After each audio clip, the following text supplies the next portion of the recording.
जय श्री कृष्णा, राधे राधे। भगतजनों, आज हम पद्म पुराण में वर्णित वैशाख मास महात्म्य के अध्याय 2 की कथा का रसपान करेंगे। आज की इस कथा में हम वैशाख महात्म्य की कथा का श्रवण करेंगे। तो आइए सर्वप्रथम भगवान का सुमरण करते हुए सब बोलिए विष्णु भगवान की जय। ओम नमो भगवते वासुदेवाय, ओम माधवाय नमो नमः। आइए भगतजनों, अब कथा सुनते हैं। सूत जी कहते हैं, महात्मा नारद के ये वचन सुनकर राजऋषि अम्बरीश ने विस्मित होकर कहा, हे महामुने, आप मार्गशीर्ष अर्थात अघन आदि पवित्र महीनों को छोड़कर वैशाख मास की ही इतनी प्रशंसा क्यों करते हैं? उसी को सब मासों में श्रेष्ठ आप क्यों बतलाते हैं? यदि माधव मास सबसे श्रेष्ठ और भगवान लक्ष्मीपति को अधिक प्रिय है, तो उस मास स्नान करने की क्या विधि है? वैशाख मास में किस वस्तु का दान, कौन सी तपस्या तथा किस देवता का पूजन करना चाहिए? हे कृपानिधि, उस समय किए जाने वाले पुण्य कर्म का आप मुझे उपदेश कीजिए। सदगुरु के मुख से ही उपदेश की प्राप्ति दुर्लभ होती है। उत्तम देश और काल का मिलना भी कठिन होता है। राज्य प्राप्ति आदि दूसरे कोई भी भाव हमारे हृदय को इतनी शीतलता नहीं प्रदान करते जितने कि आपका यह समागम। नारद जी ने कहा, हे राजन, सुनो, मैं संसार के हित के लिए तुमसे माधव मास की विधि का वर्णन करता हूँ। जैसा कि पूर्व काल में ब्रह्मा जी ने बतलाया था, पहले तो जीव का भारतवर्ष में जन्म लेना ही दुर्लभ है। उससे भी अधिक दुर्लभ है वहाँ मनुष्य की योनि में जन्म होना। मनुष्य होने पर भी अपने अपने धर्म के पालन में प्रवृत्ति होनी तो और भी अधिक कठिन है। उससे भी अत्यंत दुर्लभ है भगवान वासुदेव में भक्ति, और उसके होने पर भी माधव मास में स्नान आदि का सुयोग्य मिलना तो और भी अधिक कठिन है। माधव मास, माधव अर्थात लक्ष्मीपति को बहुत प्रिय है। माधव अर्थात वैशाख मास को पाकर जो विधि पूर्वक स्नान, दान और जप आदि का अनुष्ठान करते हैं, वे ही मनुष्य धन्य एवं कृतकृत्य हैं। उनके दर्शन मात्र से पापियों के भी पाप दूर हो जाते हैं और वे भगवत धाम से भावित होकर धर्माचरण के अभिलाषी बन जाते हैं। वैशाख मास के जो एकादशी से लेकर पूर्णिमा तक अंतिम 5 दिन हैं, वे समूचे महीने के समान महत्व रखते हैं। हे राजेंद्र, जिन लोगों ने वैशाख मास में भांति भांति के उपचारों के द्वारा मधु दैत्य के मारने वाले भगवान लक्ष्मीपति का पूजन कर लिया, उन्होंने अपने जन्म का फल पा लिया।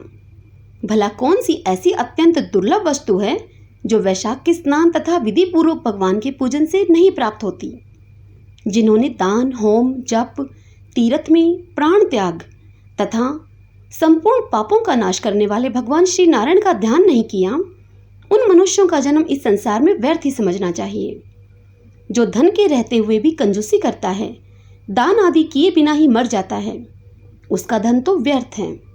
हे राजन, उत्तम कुलों में जन्म, अच्छी मृत्यु, श्रेष्ठ भोग, सुख, सदा दान करने में अधिक प्रसन्नता, उदारता तथा उत्तम धैर्य, ये सब कुछ भगवान श्री विष्णु की कृपा से ही प्राप्त होते हैं। महात्मा नारायण के अनुग्रह से ही मनोवांछित सिद्धियां मिलती हैं। जो कार्तिक में, माघ में तथा माधव को प्रिय लगने वाले वैशाख मास में स्नान करके मधुहंता लक्ष्मीपति दामोदर की विशेष विधि के साथ भक्ति पूर्वक पूजा करता है और अपनी सामर्थ्य के अनुसार दान देता है, वह मनुष्य इस लोक का सुख भोग कर अंत में श्रीहरि के पद को प्राप्त होता है। हे भूप, जैसे सूर्योदय होने पर अंधकार नष्ट हो जाता है, उसी प्रकार वैशाख मास में प्रातः स्नान करने से अनेक जन्मों की उपार्जित पाप राशि नष्ट हो जाती है। यह बात ब्रह्मा जी ने मुझे बताई थी। भगवान श्री विष्णु ने माधव मास की महिमा का विशेष प्रचार किया है। अतः इस महीने के आने पर मनुष्यों को पवित्र करने वाले पुण्य जल से परिपूर्ण गंगा तीर्थ, नर्मदा तीर्थ, यमुना तीर्थ तथा सरस्वती तीर्थ में सूर्योदय के पहले स्नान करके भगवान मुकुंद की पूजा करनी चाहिए। इससे तपस्या का फल भोगने के पश्चात अक्षय स्वर्ग की प्राप्ति होती है। भगवान श्री नारायण अनामय रोग व्याधि से रहित हैं। उन गोविंद की आराधना करके तुम भगवान का पद प्राप्त कर लोगे।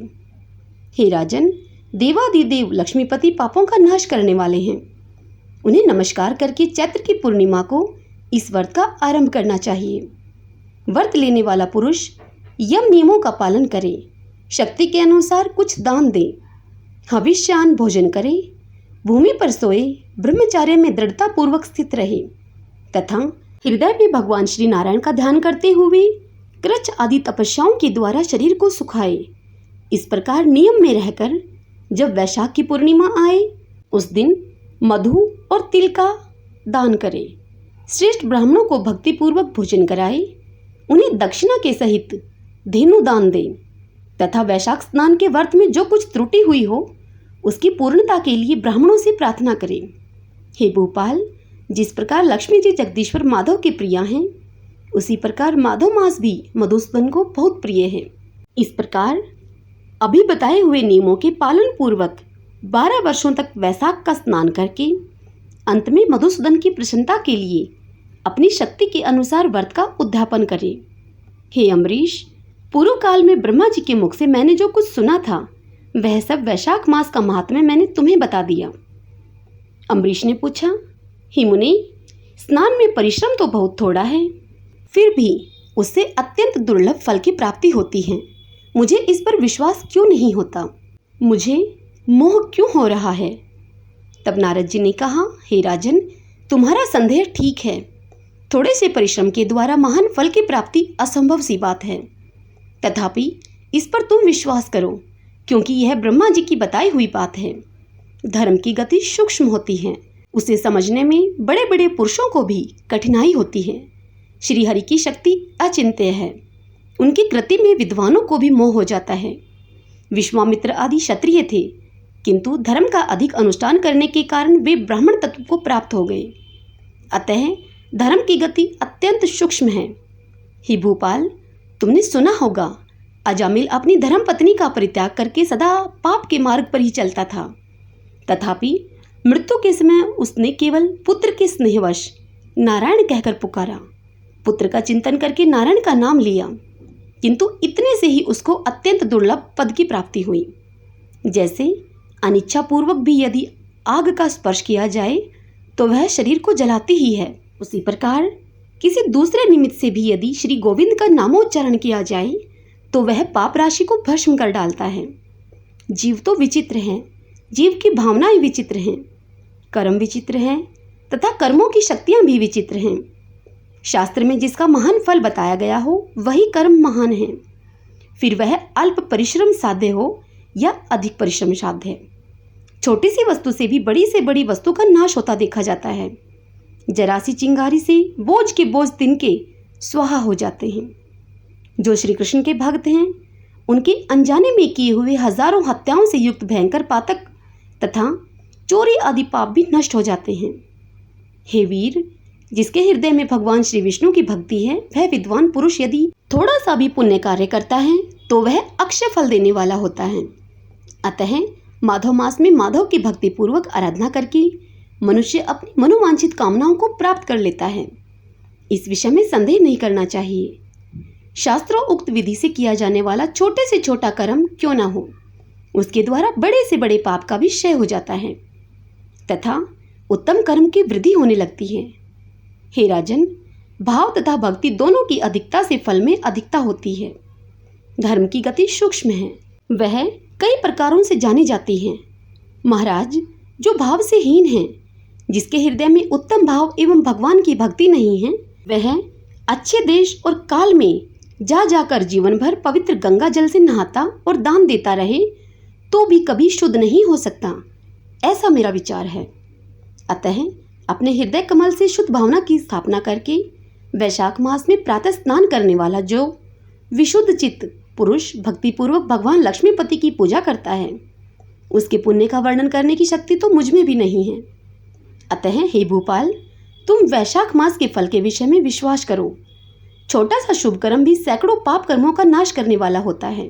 जैसे हरि नाम के भय से राशि राशि पाप नष्ट हो जाते हैं, उसी प्रकार सूर्य के मेष राशि पर स्थित होने के समय प्रातः स्नान करने से तथा तीर्थ में भगवान की स्तुति करने से भी समस्त पापों का नाश हो जाता है। जिस प्रकार गरुड़ के तेज से सांप भाग जाते हैं, उसी प्रकार प्रातः काल वैशाख स्नान करने से पाप पलायन कर जाते हैं। यह निश्चित बात है। जो मनुष्य मेष राशि के सूर्य में गंगा या नर्मदा के जल में नहाकर 1, 2 या तीनों समय भक्तिभाव के साथ पाप प्रशमन नामक स्तोत्र का पाठ करता है वह सब पापों से मुक्त होकर परम पद को प्राप्त होता है। हे अम्बरीश, इस प्रकार मैंने थोड़े में यह वैशाख स्नान का सारा महात्म्य तुम्हें सुना दिया। अब और क्या सुनना चाहते हो? हरि ओम तत्सत। भगतजनों, वैशाख मास महात्म्य की पद्म पुराण से वर्णित यह कथा यहीं संपूर्ण होती है। इससे आगे की कथा हम अगले अध्याय में सुनेंगे। सब बोलिए विष्णु भगवान की जय। ओम नमो भगवते वासुदेवाय। ओम माधवाय नमो नमः। भगतजनों, यदि आपको मेरे द्वारा सुनाई हुई यह वैशाख मास महात्म्य की कथा आपको पसंद आई हो तो इस वीडियो को लाइक कीजिए, खूब शेयर कीजिए, खूब पुण्य कमाइए। भक्ति का समय है, खूब भक्ति में ध्यान दीजिए। आपसे एक बात और कहना चाहूँगी, यदि आप मेरे इस चैनल श्री कृष्ण दीवानी को पहली बार देख रहे हैं, मुझे आप पहली बार सुन रहे हैं, तो इस चैनल को आप सब्सक्राइब कर लीजिएगा ताकि मेरे आने वाले नए वीडियोस की नोटिफिकेशन आपको सबसे पहले मिल सके। जय श्री कृष्णा, राधे राधे।